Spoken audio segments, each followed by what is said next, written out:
Hey, welcome Facebook, and welcome Nick. We've got an exciting episode here of our podcast. I wanted to bring Nick on. I've had Nick. I've seen some people in our group and follow me, and I know you've probably seen some of the same things. And I wanted to pick your brain a little bit and get your insights into a problem that I see over and over again. And before I ask the question, which I know we've already talked about before, I want to kind of give a little background of how I come to it. So I'm in the agency space, right? So I have lots and lots of consultation calls every week with people that I either have a potential to work with. A lot of times, people I know I'm not going to work with. I'm just trying to help them out and get them in the right direction. But I have a ton of strategy calls, and one of the things I always ask is like, what do you think is the biggest problem holding you back from hitting the next level in your business? And I would say it's for me, it's about like 99% of the time, it's one of two answers. It's either I don't know how to get leads and customers, is option A, which is something that I directly help with. And the other one is I got all the customers I can deal with, but I can't get good employees. And that's kind of what I wanted to pick your brain about. I hear this all the time, and I know you've heard it too. Is that a lot of contractors get stuck in that single man or maybe small crew, like two, three, four, 5 men, and they cannot break through. And you probably heard the same complaints like I can't find good workers. No one wants to put in a good day's labor. Everyone expects to get paid like $1,000 an hour, and they're not worth anything. Like there's just this constant, repetitive slew of these questions and concerns and around hiring. And what's interesting to me is, and you're one of the leaders in the space, and why I wanted you to kind of talk about this is I see your company and you're constantly scaling. I see people like Bradley Ellison and you're constantly scaling and you're hiring. I see people like Tanner and you're constantly scaling and hiring. So what I really wanted to pick your brain at is like, what do you think is the thing that person that's stuck between the 1 man crew to the 5 man crew, why can't they break through to that next level and find, train, and retain great people? And that's really what I wanted to chat with you about today, man. Oh, Micah, listen. I've dedicated my life to this. You know this. So I all know, I I have know, are I data and know. feelings. So here's the deal. There's gonna be there's gonna be things that I say that come off as very harsh, but are absolutely true. They have been said to Hmm. me. They have been true, and they've really centered me, which is this is hard. Yeah. And the reason people can't get that past is because they stop after the things either get done for them or are easy. The second there's a piece of friction, they stop and blame it on somebody else. Yeah, Uh, I see that. one one macro, like taking 10 steps back from this entire conversation, is something that's really helped me like understand sometimes the pain and the friction of this is hard. There's only two things separating us as entrepreneurs from anybody doing what we do and making a lot of money, flooding the market and making running this business mute, right? Is our ability to solve labor and leads. That is literally our jobs as entrepreneurs. And if I anybody I, else I, could do this I for agree us, with if, that. if there was a company out there, if there was a company that stood outside of the painting industry and said, for X amount of dollars, I will give you as many leads and as many labors as you want, then guess what? There's no barrier to entry. And, there's no reason, there's no return on this industry then. Everybody could just do it. Right. And so I will say this, if this feels hard, it is. If sometimes you get frustrated, congratulations. You're a business owner.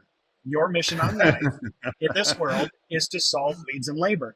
And heaven help you if that gets sold for other people. You now don't have a business. Your business will be taken away from you. So that is a very verbose, sort of harsh thing to say, but it really helps me understand. If I'm in a hiring process right now, a deep, deep, thoughtful hiring process, Oh, and I some saw days I get saw your post. I saw your post, and I love. Yeah, yeah. dude, and sometimes when it feels like you're exhausted and it's frustrating and you're not getting exactly what you want and you know that there's coaching and training ahead of you, congratulations. It's the benefit of being a business owner that you even get the opportunity to do this. So having said that, I have a lot of happy things to say. I got a lot of great data and feelings. But for me, that conversation as a real entrepreneur really does help me with saying the pain, the suffering, the friction. Congratulations. That comes with the ability to earn a mountain load of time and money freedom. So I have a really quick thought to interject. Just this morning, one of my very close friends, his name is Mike Siddell.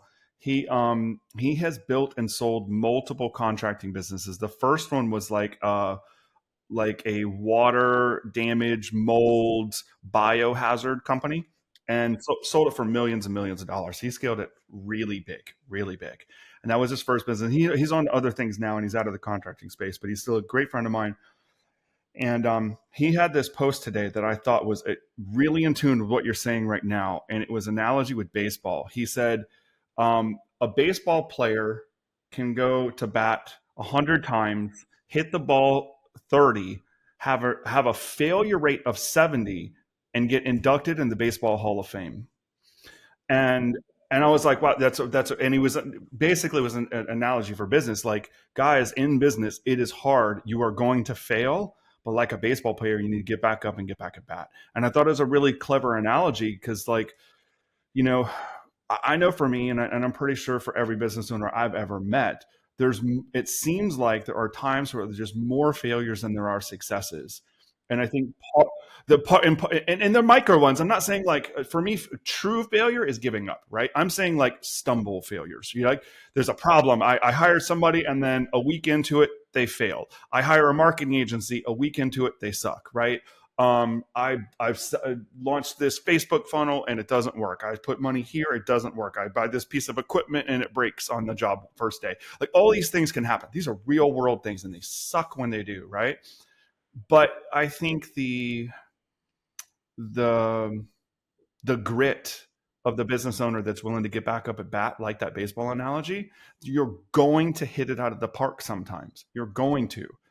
But like, to your point, it's hard if you just sit down because you got up to bat once and struck out and you don't get back up to bat. Of course you're going to lose because you didn't get back up. Yeah. One of the greatest things that makes good entrepreneurs is enduring rejection. And you, as entrepreneurs, most of us are sellers. We have to be able to sell something. We have to sell the business to employees. We have to be able to sell the business to clients. We have to sell ourselves. And yeah, I mean, you take a look at the average residential repaint estimator. If they have a 50% success ratio, I would consider them very good. That means half of all the people that you talk to are going to say no to you. And when you look at, I like, would even say 30-40% would still be good. Not great, but good. 100%. You Yeah, it know? depends on Yeah, average job size, but yeah, it it's does. just it's complete. You are going to hear more no's than yeses. And when you want to take a look at the next data and feelings, if you take a look, I have a timekeeping app that basically has a record of every employee I've ever employed. Um, Sniff test on that the other day was, if you want to talk about how many I've tried to employ and how many are current employed, I probably have about an 8% success ratio with hiring painters. I think that's a solid point. And a couple of the problems that I see, and I'm not sure if you know this about me, Nick, but I actually built and sold a recruiting company once. So um, I have a lot of data myself on hiring, just not specific for contractors. It was in a different industry, but humans are humans, and there are reasons for, gain want to be employed, and the way that they train and all that stuff. There's a lot of similarities, even when it's other industries. Absolutely. The nuance might be different, but the big picture stuff is the same. One of the things that I noticed is that when brands elevate their professionalism, and I know you talk about this all the time, I say the same thing in a slightly different way. You say professionalize your company, and I say let's increase the quality of your brand. Not branding, not Yes. your logo, but your brand Yep. voice, your brand vision, your brand story, right? The things you say, the things you do. And for me, it's like, how do people perceive you? And the interesting thing that I found when I was doing this recruiting company, and the reason I went down this path in the first place as a marketer, which I didn't even think I belonged there, but I found that by elevating the company's brands, I was able to 2 to 5x their ability to hire just by Wow. increasing the marketing, which was interesting. So by doing things like doing review campaigns to make sure that their online presence was great. No, I found a really interesting data point that I thought was critical. We always think about like Google reviews being important for leads, but I found a data point from Indeed. They did a giant study of hundreds of thousands of employees over years, a period of time, right? And they found that 91% of all employees, sometime between filling out the application and deciding to actually join the team, will look up the online reviews of that company. Oh, 100%. 91%.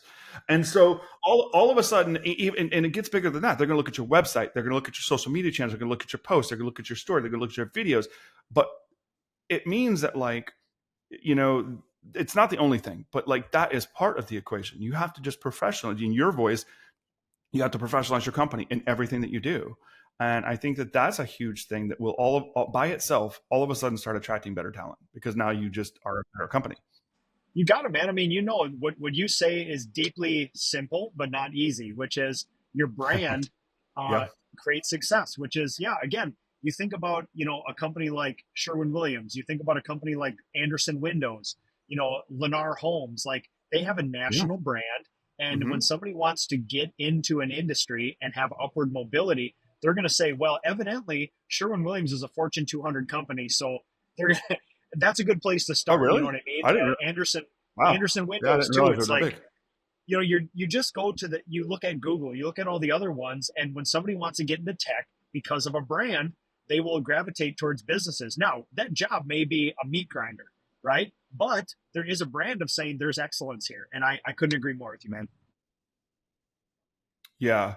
How much do you think that your personal story and your company's story positively or negatively affects your hiring process? Yeah, I think coming from Minnesota and being a passive aggressive introvert with almost negative self-esteem, it's very hard Okay. for somebody like me to stand up and rah rah and say we are the best, we are the awesomest, because as an entrepreneur all I do is see the things that need to be fixed in the business and things we I could hear do that. better. Yeah. But I will tell you this, 16 years of business, over the last 3 years I have leaned into this, not in a braggadocious kind of way. Objectively, there are some things that we offer and do and come alongside people to do that are way far and above not only trades businesses but other businesses as well. And now I'm just not shy about them. Like, instead of saying, Yeah. well, you know, you could do this, there's lots of good opportunities, I'll say, listen, for your place here, for the jobs you're kind of looking for, I would dare you to find somebody else that does these things for you, between the support, the Hmm. service, the benefits, the pay. And it's like, I'm just going to be objective. This is data. If you can find another place like this, tell me. But this is what we offer you. Again, it's I'm not going to say better or worse, but I'm saying this is a hell of a thing right now. So yeah, it's Yeah. we're really conscious of those unique things, and then we find ways to offer unique things that other people don't. Yeah. What do you what do you think someone that's in that, again, that place, that like that one man team to 5 man team, what are some of the key things that they can do to start making their hiring process better? Someone that's like, they've tried to hire a few times, they got someone, it doesn't work out, they get frustrated, they try again, it doesn't work out, they get frustrated. Where do you think they put their time? Is it better hiring? Is it better training? Is it better benefits? Is it better pay? Is it better management? Is it all of these things? Like, what are the Yes, things that they can yes, do? yes, yes, yes, yes. Yeah, like literally every one of those. Like, honestly, I've had happier clients, I've had better employees, I've had higher paid employees, I've had better quality of my finishes, I've had more profit, I've had more fun at work because I did a series of unsexy, mundane things. And it's the thing that nobody wants to hear, but you have to hear as an entrepreneur, which is um, your entire business will be better. You'll attract better employees. You'll be able to pay them more. The quality of your finishes will go up as a painter. You'll have more fun. You'll make more profit if you do a series of unsexy, mundane, boring things, which are job descriptions, onboarding, training, pay scale, review process, one on one system, standard operating procedures, like employee manuals, safety training. Like, it's all the things we don't want to hear because, like, let's just get good people. I mean well. I'm a visionary. I have a vision to grow this thing huge. But yeah, we kind of don't have training right now, and we don't onboard you, and we kind of don't have a pay scale, so you don't really know what success is. And there's just a bunch of other people who haven't been trained either. But come on, let's do this. And that's kind of what our industry is. So, I mean, I was talking with somebody who's going through pilots training right now, and believe it or not, you only have to do 40 to 60 hours worth of training to become a pilot, right? And meanwhile, I'm staring down the barrel of hiring another estimator, and I'm planning out 120 hours of training to make sure this person can give you a price for a house. But yet, you can become a private pilot with 40 to 60 hours worth of training. So why is that? Like, why is somebody can do something that could you potentially alter your life, put your life at risk, but you have a great success ratio in about half the time as me teaching somebody to attach a price to a house? Well, that's because you have dedicated trainers, you have the most rigorous standard operating procedure and standards there, you have professional people operating it, you have professional people maintaining planes, and there's an oversight commission to make sure all that happens. And so magically, they do great things. Well, I know you were in the military. You were in the army, weren't you, Nick? Correct. Yep. Yeah. And I was in the Air Force, and I know there's some, the military in general has some commonalities with how they train. And I think, when, and some of it's good and some of it's bad, right? You were there, there's plenty of bad things. But one of the things that I think that they do right is their training. And it's very unified. It's very systematized. It's very much like, here's phase A, here's all the things that we're going to do. Now here's phase B, and here's all the things that you're going to do. Um, and I look at a giant $1 trillion machine, and they're able to bring in so many people and get proficiency out of everyone, regardless of education or religion or sex or where in the country you came from. Like, it just doesn't matter. You go through the same set of training, and everyone comes out with the same set of knowledge. And then, I know that that's hard to do, and you can't do it at that scale. But if you take the core components of that, it's like you need some sort of like onboarding, you need some sort of training, you need some sort of, like you said, pay scale. How do I get from entry level pay within my first few months, first year, whatever, at your company? What's the next phase? Like, what am I to expect, and when should I expect it? And what skills should I demonstrate to be able to get to that skill level? No, listen, man, that is literally probably the finest example of that because you're taking people on average who don't have a lot of education, a lot of life experience, a lot of track records with great jobs and things like that, and you have created a singular world class, best in the world organization that is truly excellent. And yeah, again, why is that, Mhm. right? It's because there is all those things. Right now, if you search up on the internet Army pay scale, they will literally tell you for the next 30 years, there's a thing on top, as you know, it gives you years in service, and a thing on left that tells you rank, and it'll tell you exactly how much money you're going to make. So you can look at your entire life in the military and plan it out. Yet in our painting businesses, maybe you sit down with the business owner once a year, and based on his or her feelings, you get $1, right? And no wonder we can't attract the finest people. Yeah, yeah, yeah. Well, one of the things that I know that's very difficult, and I know you've been there, I've been there, and lots of smaller contractors are currently there, is like, how do you figure out where to start? Like, if the goal is, hey, I need a pay scale, I need some sort of onboarding, I need some training, I need to have an employee path for growth, and I need to have, you know, good culture, like all these things, right? I need to have good hiring processes, like all this stuff. But what about the guy that's that single or maybe husband and wife operator that, like, they don't, it's a struggle because they don't have a lot of time, and they don't have a lot of money. They don't have enough money to outsource, bring in like an HR person or something, that definitely. And they don't have the time to really, they don't know where to put the time. What are the best couple of things that they could do, and where could they start and get some progress? Yeah, I mean, there's lots of places you can go, but this is actually one of the easiest answers ever, which is the Painting Contractors Association, and it PCA. is a yeah, it is a clearinghouse for people like you and me. I mean, we've both been to the expos. We know the people there. One great example is me and 1,300 other members. You can get to know us. You can become a member. You can email me, and I will literally send you a Google Drive folder with 13 things: an employee manual, job costing, a pay scale, SOPs, and everything else. That's Because, amazing. well, That's listen, man, it's like, again, that's amazing. they're not going to solve everything for you. They may not be perfect for your business, but It's a starting place. the PCA is a dog whistle to other people who have like minded like us. And once you're there, if you become a member of the PCA, It is an acknowledgement that you share our core values and you're within that group of the elite 1,300 people in the United States. Every 1,300 one of those members will open their business up to you. You can go visit their business. They literally can tell you right now, just from the people I know, I could get 650 different standard operating procedures for every type of business known to man. And there you go. So now, Micah, the big question is, now what's the barrier, right? Like the information to the barrier to information isn't there. Now that you know where to go get it, now it's a true test of entrepreneurship, which is how can you implement it, how can you be consistent, and how can you take care of your people with it. And like something you spoke on earlier on is how, when it gets hard, can you keep going? Because it's going to get hard. Like, look, Nick, I could start a paint company tomorrow. You could give me your entire playbook. You could literally give me the Slavic painting playbook. I could replace the Slavic name with the McLean name. I could start a paint business, and even if you give me every single thing to do, it would still be hard as heck. Hard. Hard as heck. I mean, Yeah. there's a reason nobody knows Google's algorithm. It is literally a trade secret. Yeah. If Yeah. there was another barrier to what Google did, they would give it out readily and then keep their own competitive advantage. The proof that Mhm. nobody knows it, and even within Google, it's fragmented, right? They're going to silo off Very different parts of fragmented. it.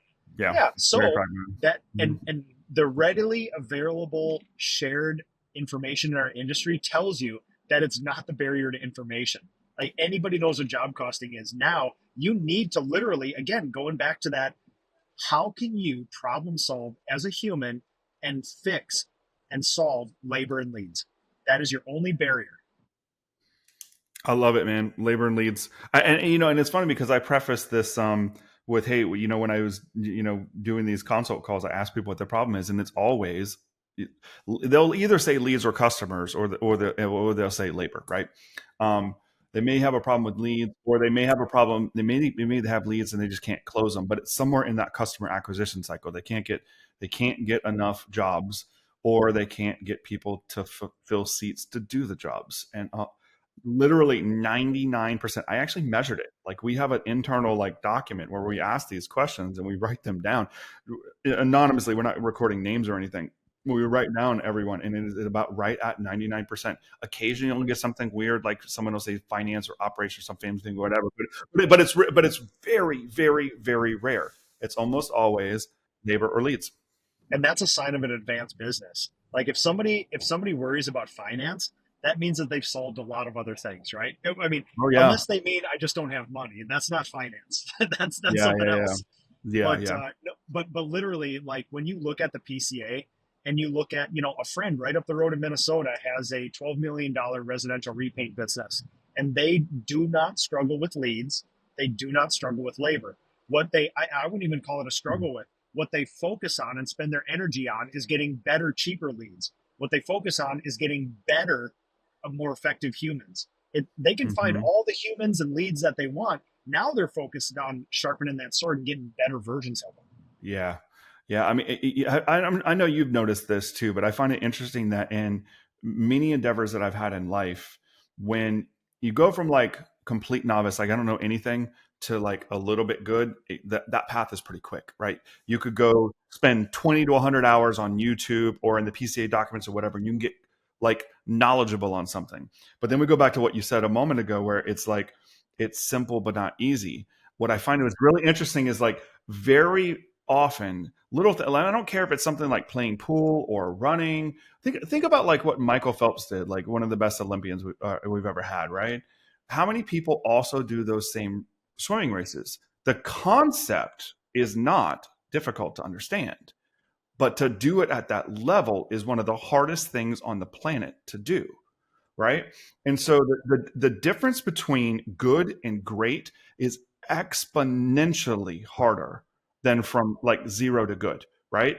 And so it's like you can be competent with any skill really quickly. And I think that sometimes it gives entrepreneurs, myself included, false sense of securities. I've gotten my butt kicked a bunch of times where I think, oh, I'm good on this thing. I'm good, and then all of a sudden that thing comes back and whips me in the butt because I wasn't great at it. Dude, and listen, there's a beautiful concept in psychology called the transition curve, and it's this sort of like double wave. where you ride a hill up and it's optimism and it's uninformed and you're like, hey, this is going to be great. And you have some early success because when you open a business, you have a couple friends and relatives that want you to paint their house and work for you.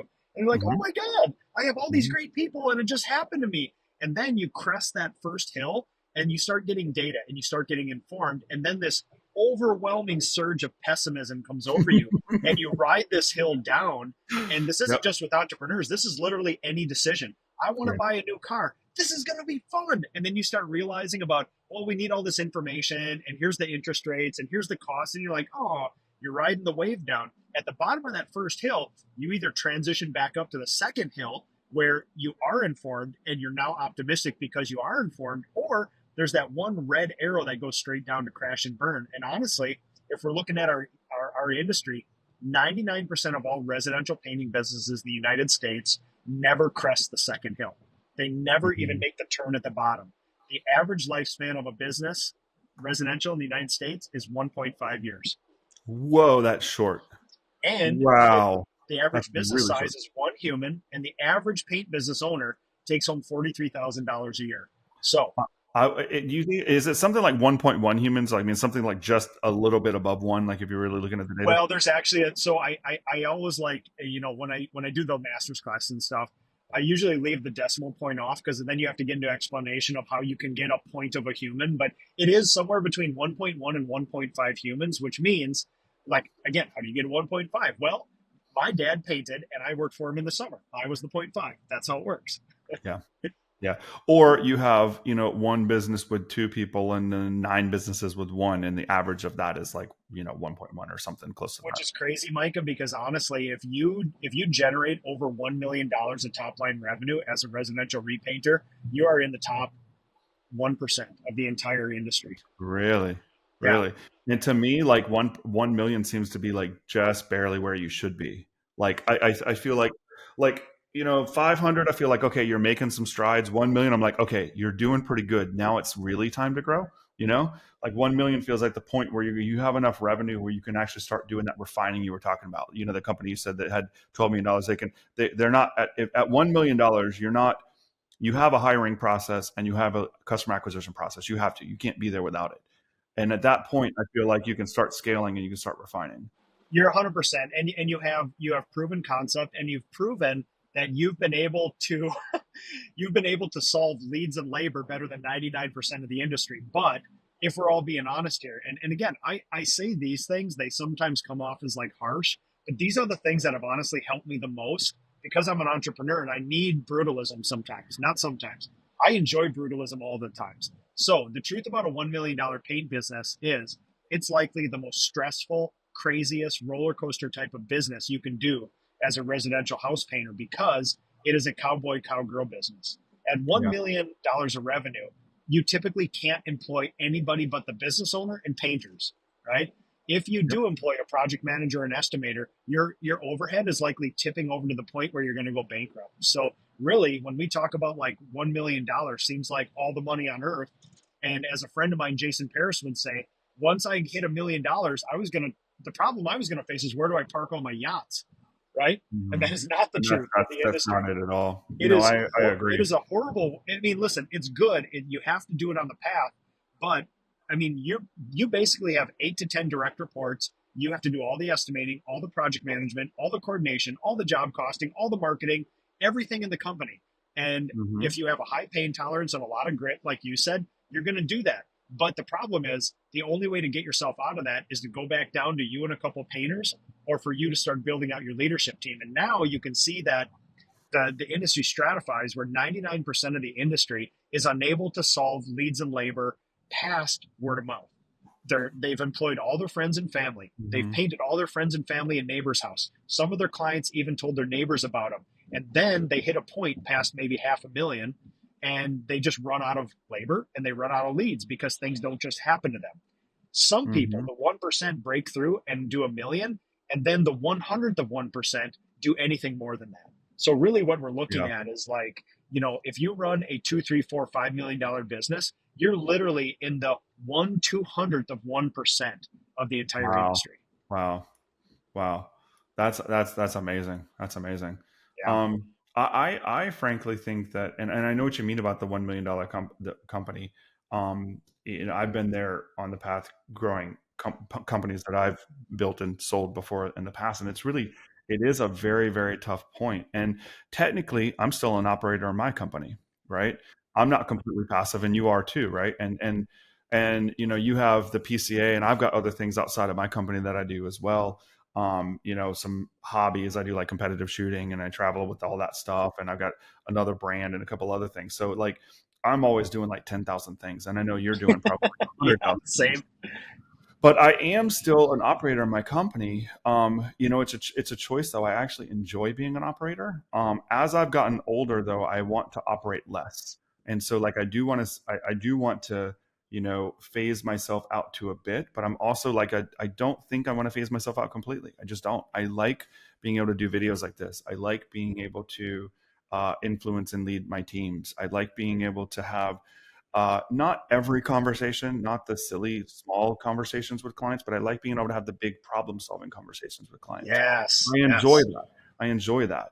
Right. So, like for me, what I'm trying to do in my business is just bring in more people to scale the 95% of operations that I don't need to be doing and let me focus on the 5% of things that I actually do want to do. That's it, man. Mm-hmm. Yep. And I think that that could be applied to any business. Like I don't care what kind of business. You can software 100%. company, Yep. paint company, marketing agency, boat company. I don't care. I mean, I are you familiar with Gary Vee? I follow him. I love the guy. He talks about, and I love his points on this. He talks about like as a business owner, you get to define what means success for you. And if you want the stereotypical success, the big business, lots of money, okay, that's fine if you want that vision, but that doesn't mean that has to be what you want to do. If you want to be the operator in your company, you can be. That's the great thing about business ownership is you can design that path the way that you want it to be. Yep, I completely agree. And again, sorry if I veer into brutalism a little much today, but these are the things that I appreciate, and I don't hear them very often, and the things that have centered me. But if we're being honest, I mean, I'm sure you talk to a lot of your clients, Micah, and a lot of them say, "I want to get out of the bucket. I want to get out of the brush. I want to get off the ladder. I want this business to run without me." And let's just be honest, you're gonna have to pass the 3, 4, $5 million mark to do that, and only 1/200, 1/300 of the industry has ever done that. That tells you how hard it is to do. And even then, that's not passive income. That's not, oh, that's right. I own a painting company. I've just been collecting checks. Like, you know, there's You still got to people, manage the teams. yeah, you still got to manage it. And let's say you have a $20 million residential repaint company and you're a shareholder. Guess what? There's not going to be many shareholders. And now you're on the board of directors. And now you need to hire a management team. You need to vet that management team. You need to hold them accountable. Now you're doing less day to day, but the decisions you make are so important. If you make a wrong decision with the leadership team that you employ to run that $20 million business, your entire investment, your entire nest egg could be gone in 1 year. So it's, Hmm. yes, you're doing less tasks, but the decisions you make are monumental for the stakeholders. That's really important. Yeah. Yeah.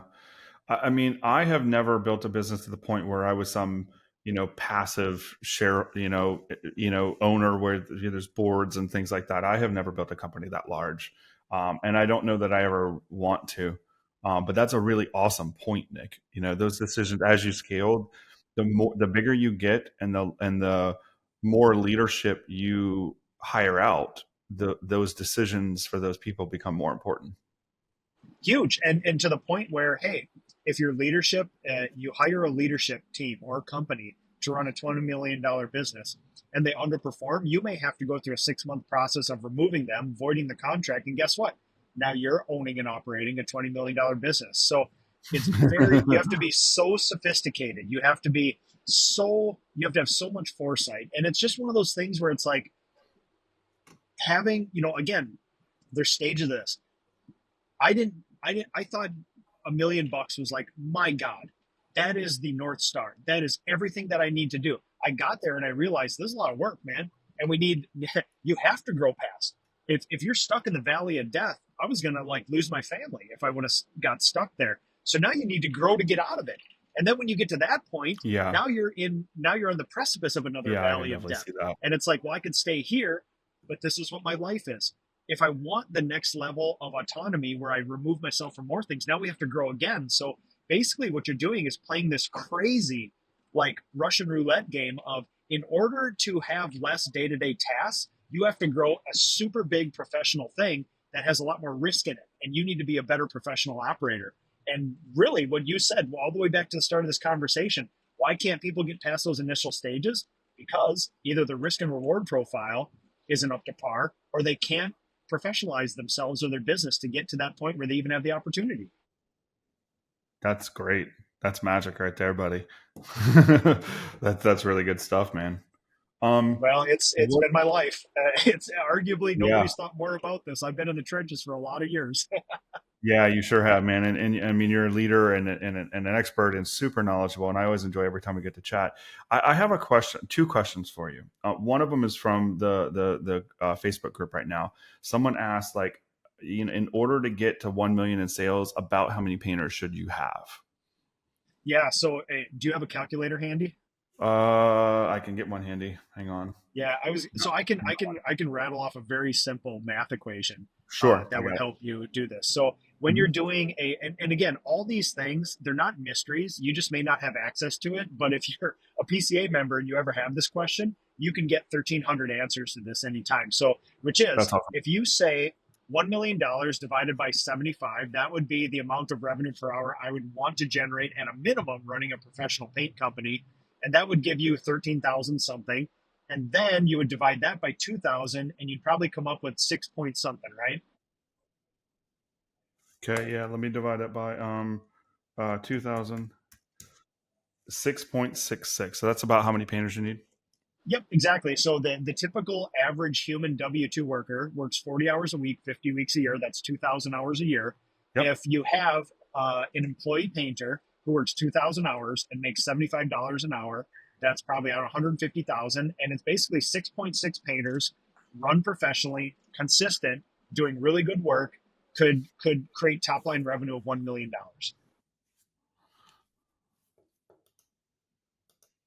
And the reason when you did 75 is because basically that's the company's billable rate, right? And the actual paid labor rate is not 75. It would be like maybe 25, 30, and it's less than the rest of it's for the company side of things, right? Yep, that's all a business is. You sell Mhm. labor for a higher rate than what you pay labor, and Hmm. so now Do you with find that that, I $75 is about the national average of that okay. charged labor rate? This is exactly what I wanted to say next, which was, it is a benchmark for fairly large companies because you generally have way more people who produce a little bit less. That's how it works. Now, I would argue, based Yep. on some industry averages, and there's other people that may differ from this, but I would say if you're own a paint business and you are producing, not charging, those are two very different things, as you know. If you are Yep. producing less than $75 an hour, you need to get super serious. You need to either get better at painting or charge more or both. If the other data point to tell you where that $75 lands is, when I was a single owner operator, if I made less than $150 of revenue an hour, I did something wrong as a master craftsperson operating a single sole proprietor business. And in Hmm. fact, my benchmark was a good week is when I produced $200 to $250 of revenue per hour. Hmm. That's good. Yeah. I mean, at 150, right? 150 an hour times the 2,000 or so a year, that's like $300,000 a year. Yep. And then that's your top line revenue. And typically, people who own and operate single sole proprietors take home between 40 and 50%. That is their true net profit because you are the overhead. Now, Hmm. you can factor in, like, okay, if I actually paid myself as an estimator, a project manager, a painter, a marketer, all of a sudden your net profit goes down. But basically, you're a single sole proprietor, you're a master crafts person, you're diligent, you hustle like crazy, you're probably going to put between 100 to 150 grand in your pocket. That's what I used to do as a sole proprietor. Yeah, and that sounds about right. Yeah, and that mirrors what I see my smaller clients doing as well. Yep, Um, 100%. so the next question that I have, and this is my question to you, and is what do you think like that? What do you think the goal would be? Like, what is an average goal for clients? And I know this is hard because everyone's goals are a little bit different, and I know that your goals are on the higher end of this, right? but what do you think is a sweet spot? We talked about that $1 million is actually kind of hard, right? It's actually maybe even harder than being at 500,000, right? But where do you think a sweet spot for a small paint company would be, where it's not so low that it's extremely dangerous, it's not so high that it's really dangerous? Is there a range that you think that is pretty comfortable? Yeah, feelings and data. There's actually multiple little safe spots or plateaus or safe houses on the way to growing a business. And I'll start at the bottom and kind of work through this, which is this is going to be highly, and again, I don't want to be one of these guys that asterisk, asterisk, asterisk, not for everybody. We can't talk about this. It's not true. I find a lot of similar data points in this entire industry, which is one human is really easy. It is a sweet spot. And there's a Mm-hmm. lot of angst. There's always this need for growth. But in looking back, I will tell you that somebody who's at 3.3, 3.5 right now, every single stage prior to this was bliss and easy compared to where we are now. So take that for what it's granted, because we're in new territory constantly. So Yeah. here's the deal. We'll walk up to about, I mean, we could walk up to 10 million. One is easy. Mm-hmm. Then when you have 2 to 3 painters is the next stage. I functioned in this, and this was actually one of the most profitable forms of business because we had one vehicle. I did all the estimates. You only need to do about 3 estimates a week to maintain a company with me and 3 painters. Mm-hmm. You have one set of gear. I'm on site. I'm painting. I'm also doing the estimates. I'm also doing project management, maybe a project, maybe 2 projects a week. And literally, that is one of the most profitable forms of businesses you can do. I have a ton of Now, clients in that space, like a ton of it's clients. well, They're, and my, they're like, I do marketing for them. They go out and do sales. They have a crew of anywhere from like 2 to 4 people and one set of trucks, one spray rig, one everything. They do 1 to 2 jobs a week, and they're taking home $200,000 to $400,000 a month for them. And the other guys get paid appropriately, and they're crushing it. it's a monster. And this is exactly what we were talking about before. This is the avatar of that business where your neighbors will come work for you. Your neighbors will have you paint their house. You will have a good reputation in town. You only need 50 jobs a year. You know what I mean? Yeah. That only means you need to do 60 estimates, 70 estimates. You don't actually need that much work at a job like that, or Your at a marketing, your business marketing like is that. pretty low. You don't have a huge marketing expense. You don't. No, not at all. And it's one of those things where the common fallacy, um, we start getting into a weird data point that I discovered years ago in the industry. I looked into a bunch of these painting companies that were that, and then they went to like 6 to 10 people and they lost their tail. Their life was Mm. stressful. They're about to get divorced. They're going into debt. Their quality suffers. And I noticed that same data point over and over and over again when you go from 3 to 6, 3 to 8, 3 to 10. Do you think it's because they Uh, have two crews to manage now, and they just don't know? Dude, Is that it? Is that? yep. Get this. This is the craziest thing. I couldn't figure it out. I had figured that they were like, well, you're just a crappy manager. Like you just can't manage more crews. But I dug into their job costing. This is, my sacred place, my job costing. When I went and job costed, I found one singular anomaly in every one of these companies, which is they had a Nick Slavik on their crew. They had somebody who was producing between 150 and $250 of revenue per hour. Everybody else was producing 30. The second you remove that owner, that master craftsperson, that super high performer, now your people's true colors shine. And the reason that this goes on forever and nobody knows it is because nobody job costs and nobody pays themselves as the owner. We actually dubbed it the owner exit fallacy, which is it's that first time you've seen this in your clients. I bet you've seen this in your clients, which is we got 3 to 5, and now I'm going to get off the tools and I'm just going to estimate. And next thing you know, bankrupt, divorce, stress, nothing seems right anymore. Well, It's because, and also you have callbacks on jobs and maintenance and warranty oh, issues and dude, unhappy clients. Then you got bad negative reviews on, basically the quality of the work suffers and everything else starts to topple. And I see it all the time. everything You're right. I topples. see it everywhere. You got it. Hmm. And so we dubbed it the owner exit fallacy. The second you remove the Nick Slavik out of that painting company, it is pain and suffering. So really now, So, as we're so then talking about, what's the key then? What's the key to just remove yourself more slowly and not just like I'm in one day and I'm out the next? Is it just a more slow, gradual exit? well, your valley of death. So it's one of those things where you either have to go backwards or forwards. And that's that proverbial next stage in the ladder. So I would say after the one, after the three, I would make an economic argument that you need to go to 1.5 million because That will allow you to have maybe 8 to 12 people in the field or subcontractor equivalents. And at that stage, you can actually afford a truly professional either estimator or project manager. And that can really start. I mean, when I hired my first project manager at about that stage, my 70% of my week opened up. And that's literally the key. That's that first stage Buying of back your I now time. have I now have unlocked that. I've gotten my time back so I can actually focus on training my people, supporting my people, doing the next thing. And then, yeah, so really what you want to do is somewhere between maybe 1.5 and 2.2, you find somebody, hire two of the three main roles: project manager, estimator, and some sort of either admin or coordinator in your office. And in my business, project management was the most time um, um, needy sort of thing. So I did that first. Typically, the business owner is very good at sales, so I held on to that last. And I think we crested 2.2 million before we even have an office admin in my company. So yeah, you're looking at the Mm. 1.5, and then you can make the argument that you almost need to, if you think about the math problem, right? The data and the feelings. How should I grow? How do I get off the brushes? It becomes a math problem because I would argue you need about 5% of your revenue to pay for a really professional estimator. You need another 5% to pay for a really good project manager. You need maybe 2 to 3% to pay for a really good coordinator. So the second Mm. you can afford that, like you could say, well, listen, why add 500,000? I can't hire an estimator.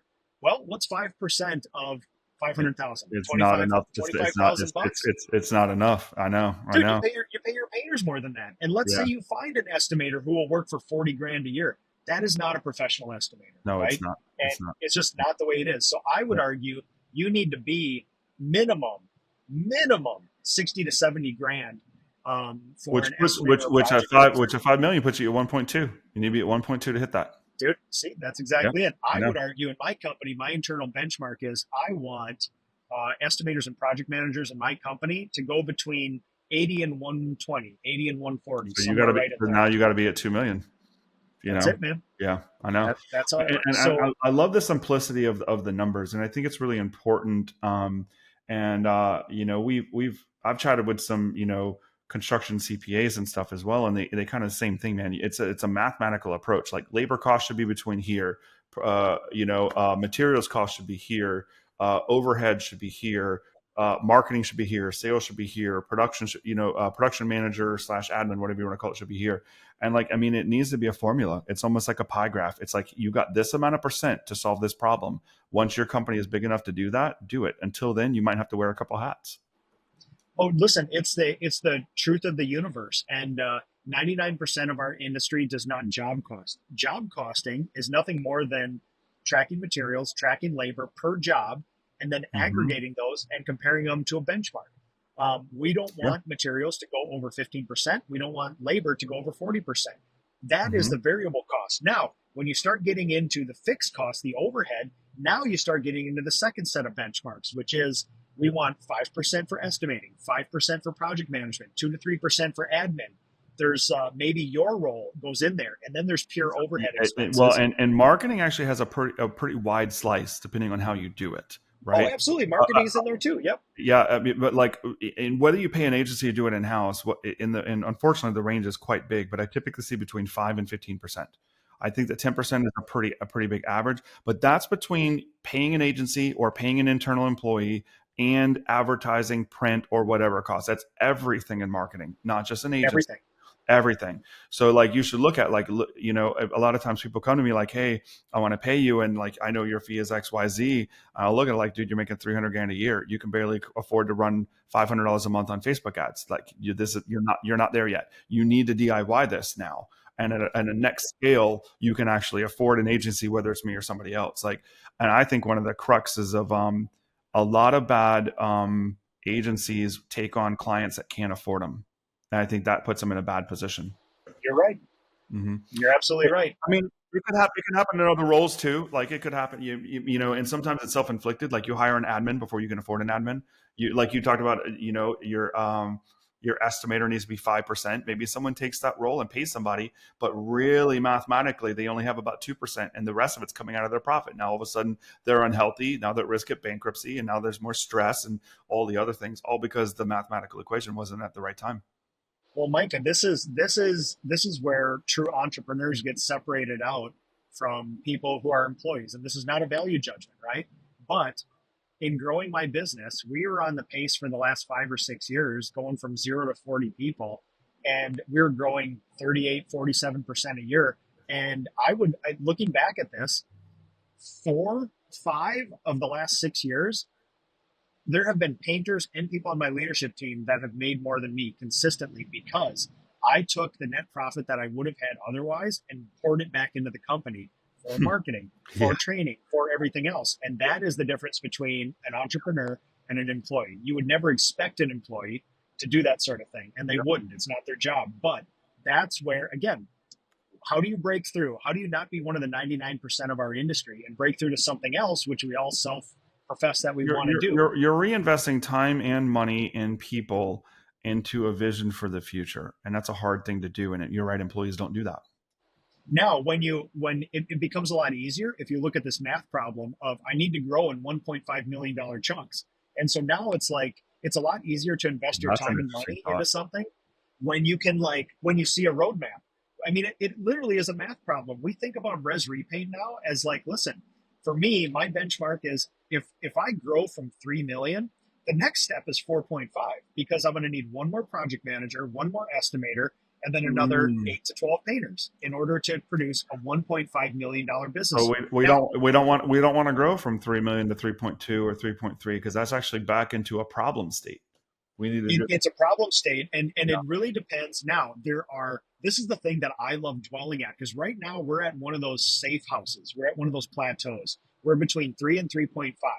And so now the fun game becomes, Micah, not how the hell do we get labor, how the hell do we get leads.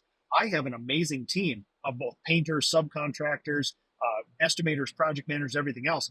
How do I coach them to go from 3.3 to 3.5 under the same structure without burning them out? Then you make the next leap. So, and what you hear with all that stuff is if we set our sights at 3.2 last year and we want to go to 3.4 this year, all with the same structure, mathematically, you know what that means is $200,000 of more profit because your overhead and your labor and everything doesn't grow But now, equivalent to now, now it's almost it's like now you're just talking about optimizing things. It's a you're balancing, optimizing. optimizing systems, people, processes, training, software tools, et cetera, whatever else to make those little incremental differences. Yep. And that's literally, you want to break through to the 1% of the industry, solve labor, solve leads. I And love guess it. what? It's actually fairly easy. If you try anything different and you put forth some effort intentionally, magically you'll get a result. And that literally is like, we're talking like American dream stuff in our industry right now. There is no barrier to entry. If you can just solve these two simple things, you don't have to open up a bank or a drugstore or invest a ton of capital. You literally just have to find people that aren't your family and friends to work for you and aren't your family and friends to paint their house. It is not that hard. It was hard before I knew how to do it. Yeah. But once you get some help, you come alongside people like you, the PCA, and all the other contractors. You're going to stand around a pile of people saying, "Listen, man. Number one, this is solvable, and number two, you have to do it. You are the business owner, so time to do it." I think one of the things I see the most, and it pains me, and it's very difficult, but I also empathize with that situation. I've been there myself. As you get a business owner that's in this place where they've been knocked down 10, 20 times in a row, and there's just this negative outlook, like, I can't solve this. I've hired 20 people. I can't do this. I've got these problem employees. I've tried doing Indeed. I've tried doing this. I've tried doing that, and it doesn't work, right? And then I think for me, that's the thing that I want to help the most. And it's also that one of the toughest things to do because that's mindset. We know it's not reality because you said it yourself. The knowledge is there, the systems are there, the training is there. It's not it's not that it's not possible, and it's not that the information to make it possible isn't there. It now all of a sudden becomes a limit. To me, it's a limiting belief issue. Yep. Like, can we get us past that? It's going to be hard as heck, like, it's not easy. We know that. You said at the very beginning, but what can we do to help support each other in those trying times and make sure that we can lift each other up and be there for each other and enable someone that's got that mindset and try to help get them past that. That's one of my missions. And I mean, there's no perfect answer to solve that. It's tough and it's individualized, but and that's one of the reasons why I wanted to have you on about this, is just to, about this hiring stuff, is just, I know that you're a numbers guy. I know that you've done it. You're an amazing leader in the space. And I love all the thoughts that we've had here today. It's been absolutely amazing. Listen, man, what you just said is a very important thing, which leads into one final thing. If you have 30 seconds, a minute for me, which is No, yeah, we have listen. no rush, no rush. Oh, dude, because I'm in the wilderness. I got nothing but time, man. So I can get verbose sometimes. So, all right. So, Micah, here's the thing, man. The things that have helped me the most are um, friends like Jason Paris, who reached out and connected me with other painters and taught me that we aren't enemies, and the PCA. So I got involved with the PCA, and at the bottom of my hockey stick curve, when I was at 0 people, just me, and now to where we are with about 40, literally happened because I got involved with the PCA. I started reaching out to other contractors. Other contractors started reaching out to me, and we broke down this barrier of enemies. And we also found out that information wasn't the barrier. It was literally the human and your ability to solve those two basic problems. And I will tell you this. Now, I like to talk about the data and the feelings a lot. And sometimes people can attach job costing and benchmarks and all these other like database things to me and how I do things. And that's only part of what I do. And it's part of the thing that has helped me grow. I will tell you this. I've had the most emotional 2 years of my entire life, personally or professionally, growing this business. And I have been tested to the middle of my bones about what it takes to be a true professional human and take care of other people and grow professionally and consistently. And honestly, we need to look outside ourselves, right? The PCA is a great place for that. I have 5 different humans that help me with certain things.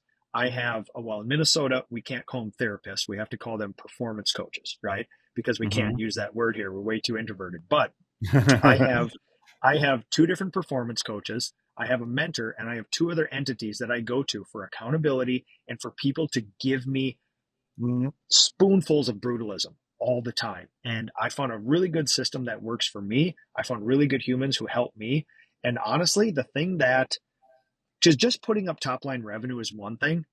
If you just cowboy through $3 million, you will get divorced. You will have no relationship with your kids.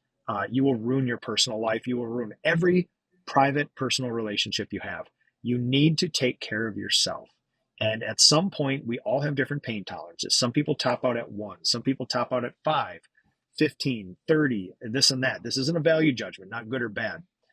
But understand that you're going to hit your limit. You're going to hit the limit of how good of a manager you are, how good of an integrator, how good at accountability you are. You have to know those limits. You have to work on them. And then you have to find other people who will do them better than you. And this isn't one of those things where it's like, I don't like this, so please just somebody solve this for me. That is the worst form of delegation that you can do. One of the things that I've done well in doing this is I've assumed roles far longer than I probably should have, but I could write the SOP in the middle of my sleep, in the middle of the night, because I knew every in and out of it. I knew exactly what I was good at, what I was bad at. When I look for somebody, I know what they need to do. I know what kind of person needs to be there. And then I know how to actually coach and mentor them in our one-on-one meetings when we finally get them in there. So that's a very long way of saying at some point, not at some point, basically every step along the way, you are the problem. You are going to limit your business in some way. So I would say this. I have been in this industry for 32 years. It took me 30 years of operating in this industry before I made sure that I took care of myself so that I could take care of other people. Everything would be different if I would have done this 16 years ago. So I would say this now. I've made that I mistake would, too, Nick. I've done dude, that. Yeah. everybody does. And some people actually become aware of it and do something about it. And So even though I didn't know you 2 years ago, ironically, it was about 2 years ago where I figured that out, that I was naive and thinking that, I wasn't the limiting factor, and it really was a wake up call. But I am and always have been and always will be the limiting factor in my personal and professional growth.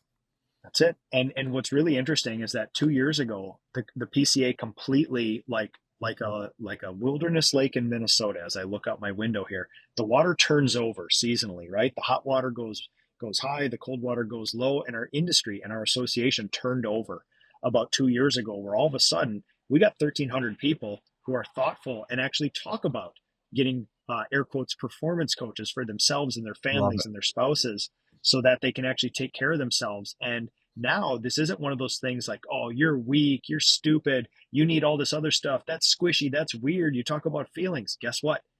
The people that do this the best in our industry have done the most amount of work with therapists and performance coaches on themselves. It's not a coincidence. No, It's a I agree. complete one-to-one relationship. I, So, I and agree. the PCA makes it a place where, guess what? All the statistics I've rattled off today, only 4 to 7% of any business in the United States will ever have $1 million of top line revenue.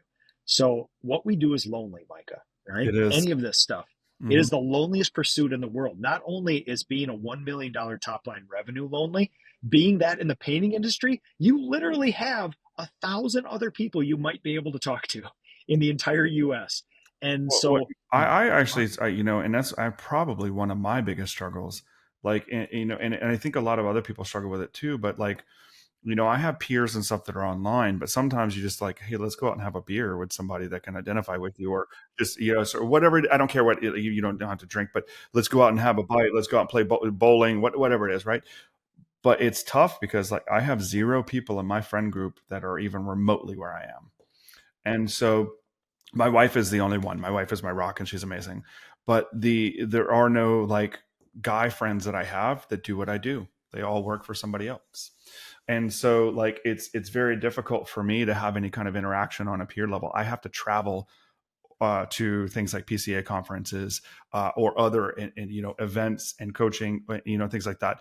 That's the only way that I can even get anything remotely like that, because I don't have it in my day-to-day life. And I would bet that 99 or greater percent of the business owners that are in the PCA that are following us, either one of us or both of us, any of these entrepreneurs, they probably struggle with that a lot. There's not a lot of people that are willing to do this battle, and so it's 100% lonely. It's tough. It's tough, dude. and that's, I mean, you made the best argument for the PCA on the face of the planet. It's a 140-year-old nonprofit Yeah.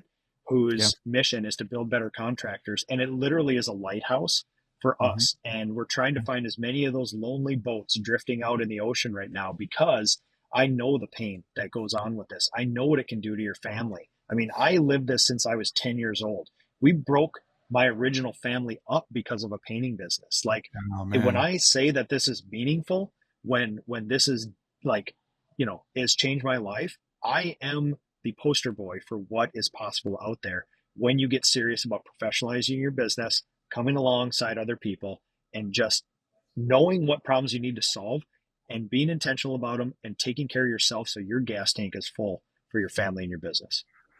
Yeah, and I think I love where we're ending this conversation, because the data and feelings part is great, but like we're really talking like an empathetic, emotional level here, and I think that is Dude, I think it's one of the most important things. Like you and I both being from the military, like we come back from conflicts, and people have a ton of stress, and it ruins relationships, it ruins lives, and it's not that dissimilar for the amount of crazy lonely journeys that we go on as in an entrepreneurs. People literally have PTSD from running businesses, like literally, and all kinds of other things. And I think it's something that it's a conversation we need to have more often. I think it's a conversation that we need to be more supportive. And I know that myself and my team are constantly trying to support the people that are in our network, that are our clients, that are our Facebook followers and whatnot, because I know it. I'm there myself. Like it is lonely, and I want to make sure that I know you do too. We want to make sure that everybody has a healthy growth path. But that family stuff, that loneliness stuff, that emotional stuff, dude, it matters, and it matters a lot.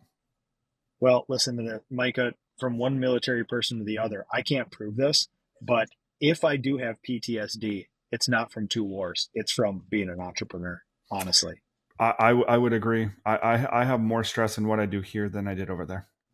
Yep, 100% every Yep. time. I mean, yeah, yeah. I can't say anything more about that. That is a Yep. true statement. Yep. Yep. So, I mean, I think that gives some perspective. A lot of people like, movies, kind of turn it a certain way. And I'm not saying that someone that was in the trenches of World War II or Vietnam or whatever didn't have extreme PTSD. There's plenty of examples of that, right? But the average military person doesn't have nearly the amount of stress as the average business owner. And so take that for a grain of salt. Like, it's lonely, it's hard. But I think you, man, you're an amazing, amazing person. You're always willing to help. I try to do my best to help other people. And I think just anyone here listening should know that you're not alone, and there are peers that will help you, and just reach out to somebody. I don't care if it's me, you, PCA, Tanner, whoever, right? There's a bunch of people out here that will help and listen and advise. And bro, I don't want to take up too much more of your time. I know you got a thing planned with your son. I know the service has been a little bit spotty, but I'm so glad you came on and joined. Thanks for Dude, all of the amazing thoughts. I love it. listen, man, thank you for the opportunity. And I apologize. It is very unprofessional for me to go through spotty service and be driving while do this, but I do appreciate the opportunity. And thanks for your patience and grace with me today. Oh, no worries, my man. Hey, have a great trip. Look forward to seeing some pictures on your social media afterwards, man. We'll talk soon. I hope there are pictures to take. So we'll see, my guy. Well, good luck, man. All right, man. Look forward to the next time we get to chat, buddy. Talk soon. See ya. Bye-bye. Hey, if you found this video helpful, please like and subscribe. If you're looking for help growing your contracting business, I invite you to join my free community. In there, we go live with amazing trainings, share resources and downloads, plus you get free help from me and from peers. That link is down below to join, and we'll see you in the next video.